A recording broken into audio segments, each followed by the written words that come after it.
Bonjour. Dans cette vidéo, vous devez résoudre le coup suivant. C'est au noir de jouer. Il termine la partie en un coup. Oui, ici, je parle comme d'habitude d'énigmes, de puzzle, mais en réalité, ça pourrait être aussi appelé étude de cas. Là, dans la résolution du coup, je vais mettre la vidéo en pause pendant quelques secondes, le temps que vous puissiez réfléchir au coup possible. Mais en réalité, ça peut être aussi pris dans un autre sens, comme je viens de le dire, comme une étude de cas, ou tout simplement, vous suivez, vous voyez la réflexion qui est menée afin de terminer la partie en un coup, comme il est exposé dans la question. Comme je l'ai expliqué dans mon énigme précédente, effectivement, il est plus facile de traiter une fin de partie qu'un coup, ou que le meilleur coup à jouer, puisque le meilleur coup à jouer, c'est très subjectif, puisque la partie n'est pas finie. Alors qu'ici, on a un coup et on n'en parle plus. Tout est dit, je vous laisse réfléchir au coup à jouer.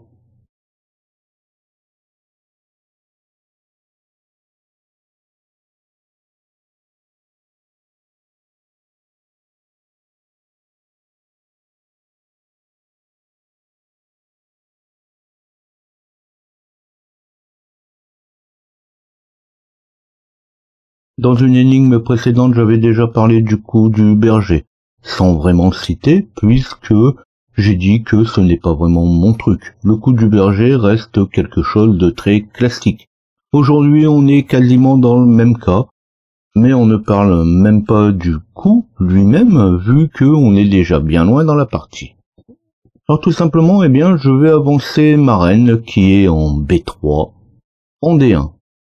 Comme elle est protégée par mon fou, le roi ne pourra pas prendre ma reine, il ne peut pas se déplacer, dans ce cas, en D2, ni en E2, ni en F1, puisqu'il est toujours possible d'être pris par ma reine. Puisque j'ai mon pion qui se trouve en E3, il ne peut pas non plus se déplacer en F2. Pour le reste des coups, il n'y a pas grand-chose à faire. Aucune pièce ne peut prendre ma reine, donc ne peut se débarrasser de l'échec en cours. Et, bien entendu, la partie est finie.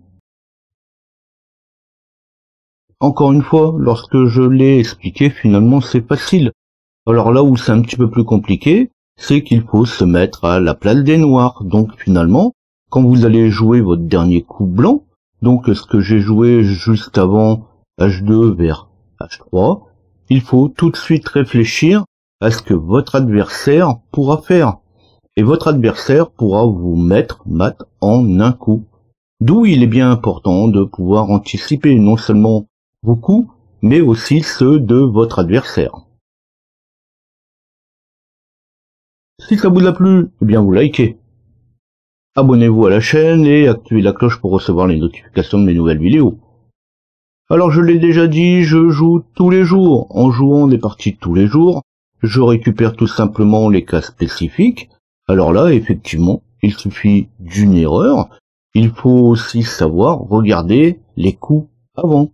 La reine est arrivée en B3, ce n'est pas pour rien.